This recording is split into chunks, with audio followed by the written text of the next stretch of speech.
अस्सलाम वालेकुम। आज हम बात करेंगे मियोसिस के बारे में। मियोसिस भी एक काइंड की सेल डिवीजन ही होती है। मियोसिस मतलब to make smaller. Meiosis means to make smaller.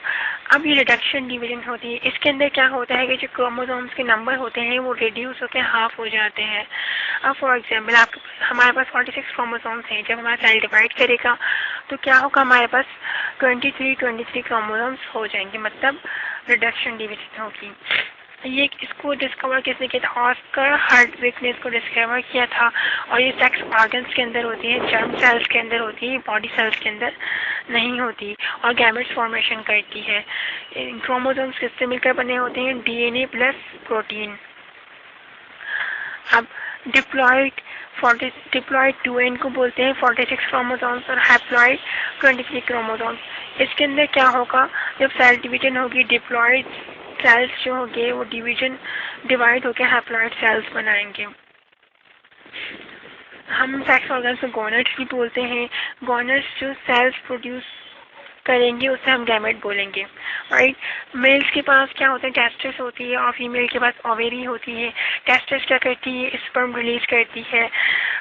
Ovary क्या करती है? ओवर रिलीज करती है। अब क्या होगा कि डिप्लॉइड जब हैप्लॉइड सेल्स बनाएंगे तो इस प्रोसेस को हम बोलेंगे मियोसिस 1, राइट।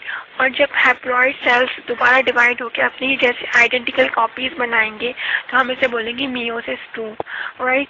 अब मियोसिस 1 रिडक्शन डिवीजन कहलाती है, जबकि जो मियोसिस 2 है वो सेम टू सेम माइटोसिस की तरह होती है, इसके अंदर कोई चेंजिंग नहीं होती, राइट। अब मियोसिस 1 के हमारे पास फेसेस हैंगे। प्रोफेस 1 है, प्रोफेस 1 है, मेटाफेस 1 है, एनाफेस 1 है और टीलोफेस 1 है। अब प्रोफेस 1 क्या होता है? लॉन्गेस्ट ट्रेस होता है। इसके अंदर साइनेप्सिस होती है। साइनेप्सिस का मतलब फ्यूजन ऑफ क्रोमोसोम्स एक दूसरे के साथ फ्यूज होते हैं। उस प्रोसेस को जब क्रोमोसोम्स एक दूसरे के साथ फ्यूज होंगे हम इसे साइनेप्सिस बोलेंगे, राइट। और जब ये फ्यूज होने लगेंगे तो क्या होगा? क्यास मेटा फॉर्मेशन होगी। क्या क्यास मेटा फॉर्मेशन कहाँ होती है? प्रोफेस 1 के अंदर होती है, जब फ्यूजन ऑफ क्रोमोसोम्स होता है, राइट। उसके बाद क्या होगा? क्यास मेटा फॉर्मेशन के बाद क्या होगा? क्रॉसिंग ओवर हो जाएगी क्रोमोसोम्स के अंदर। जब क्रॉसिंग ओवर होगी क्रोमोसोम्स के अंदर, क्रॉसिंग ओवर का मतलब होता है एक्सचेंज ऑफ जेनेटिक मटेरियल, या फिर हम से कह सकते हैं exchange of chromosomal parts, right. Exchange of genetic material of homologous chromosomes. क्या करेंगे? दो क्रोमोसोम क्या करेंगे? अपना जेनेटिक मटेरियल एक्सचेंज करेंगे, अपने क्रोमोसोम्स के जो पार्ट्स हैं वो एक्सचेंज करेंगे। तो क्या होगा? हमारे पास क्रोमोसोम्स हो जाएगी। Crossing over means exchange of genetic material between homologous chromosomes. अब इसके अंदर बाकी प्रोसेस सेम रहेंगे। क्रोमोसोम कंडेंस होके क्या करें? कंडेंस हो जाएंगे। क्रोमेटिन क्या होंगे? कंडेंस होकर क्रोमोसोम्स बनाएंगे। न्यूक्लियर एनवेलप जो है वो टूटना शुरू हो जाएगी। सेंट्रियोल क्या करेंगे? स्पेंडल फॉर्मेशन करेंगे और अपोजिट पोल्स में जाएंगे। और क्रॉसिंग ओवर, इसके अंदर जो एक एक्स्ट्रा स्टेप है वो क्या होती है? Crossing over. अब क्या होगा? मेटाफेज 1। मेटाफेज के अंदर क्या होगा? वही सेम प्रोसेस होगा। क्रोमोसोम्स जो है इक्वेटर प्लेट पर क्या होंगे? अलाइन हो जाएंगे और माइटोटिक प्लेट बनाएंगे। एनाफेज के अंदर क्या होगा? काइनेटोकोर स्पेंडल जो है शॉर्ट होने शुरू हो जाएंगे और पुलिंग ऑफ क्रोमोसोम्स होगी, मतलब दोनों तरफ से स्पेंडल फाइबर्स क्या करेंगे? खींचेंगे क्रोमोसोम्स के और टू सेट्स ऑफ क्रोमोसोम्स बना लेंगे। अब इसके जो टीलोफेज 1 है इसके अंदर क्या होगा? ये बिल्कुल अपोजिट होगा। हमारे जो माइटोसिस का टीलोफेज था उसके बिल्कुल अपोजिट। उधर क्या हो रहा था? हमारे सेम टू सेम क्रोमोसोम्स हो रहे थे, 46 से 46 ही रह रहे थे, मगर यहाँ पर टीलोफेज के अंदर हाफ नंबर ऑफ क्रोमोसोम्स हो जाएंगे। न्यूक्लियर एनवेलप फॉर्म होने शुरू हो जाएगी और स्पेंडल फाइबर रिमूव होने शुरू हो जाएंगे और साइटोकाइनेसिस के अंदर होगी। फिर उसके बाद हैप्लॉइड सेल्स बनेंगे, राइट। जब माइटोसिस की हम बात कर रहे थे वहाँ डिप्लॉइड सेल्स ही बन रहे थे, मगर यहाँ पर जब साइटोकाइनेसिस होगी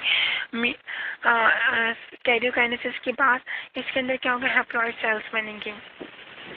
चाहे मियोसिस 1 हो, चाहे मियोसिस हो चाहे माइटोसिस हो, दोनों के अंदर पहले क्या होगा? कैरियोकाइनेसिस होगी, देन ही उसके बाद क्या होगा? साइटोकाइनेसिस होगी, राइट। मियोसिस 1 के अंदर क्या होगा? साइटोकाइनेसिस होगी, तब डिप्लॉइड सेल्स डिवाइड होकर हैप्लॉइड सेल्स बनाएंगे, राइट। अगर हम मियोसिस 2 की बात करें तो पहले हम इसके अंदर प्रोफेज 2 के अंदर आए तो ये बिल्कुल माइटोसिस की तरह ही है। क्रोमेटिन कंडेंस होकर क्रोमोसोम्स बनाएंगे प्रोफेज 2 के अंदर। न्यूक्लियर एनवेलप टूटना शुरू हो जाएगी, डिसइंटीग्रेट होना शुरू हो जाएगी, डिग्रेड होना शुरू हो जाएगी। मेटाफेज 2 के अंदर क्या होगा, जो हमारे क्रोमोसोम अरेंज हो जाएंगे इक्वेटर प्लेट के अंदर, माइटोटिक प्लेट बनाएंगे। Chromosomes will attach to spindle fibres, वही जो होता है कि क्रोमोसोम्स अटैच हो जाएंगे स्पाइंडल फाइबर्स के अंदर। एनाफेज 2 के अंदर क्या होगा, kind of spindle fibres will stretch chromatids in opposite pole. अब एक बात याद रखिए, मियोसिस 1 के अंदर क्या हो रहा था कि क्रोमोसोम्स स्ट्रेच कर रहे थे अपोजिट पोल्स के अंदर, फिर स्पाइंडल फाइबर से खींच रहे थे मतलब।